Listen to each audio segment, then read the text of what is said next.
কার্তিক মাসের পূর্ণিমা রাতকে বলা হয় রাস পূর্ণিমা।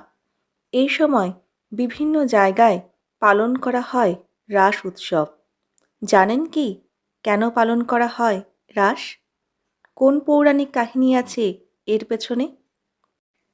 রাস মূলত বৈষ্ণব সম্প্রদায়ের পুজো হলেও এই উৎসব পালন করেন সবাই।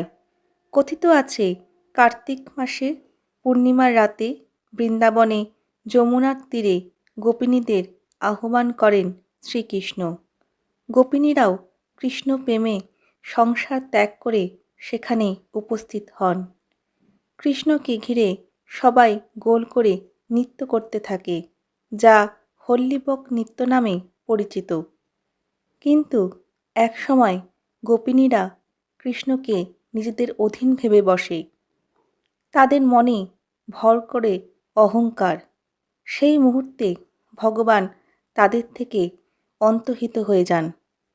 গোপিনীরাও তখন নিজেদের ভুল বুঝতে পারেন। ত্রিজগতের কোনো শক্তি শ্রীকৃষ্ণকে আটকে রাখতে পারে না। তখন গোপিনীবৃন্দ একাগ্র চিত্তে শ্রীকৃষ্ণের স্তুতি শুরু করেন। ভক্তের ভক্তিতে সন্তুষ্ট হয়ে ভগবান ক্ষমা করেন গোপিনীদের। মানব জীবনের পরমার্থ বুঝিয়ে তাদের অন্তর পরিশুদ্ধ করেন। আর এভাবে রাস উৎসবের প্রচলন হয়।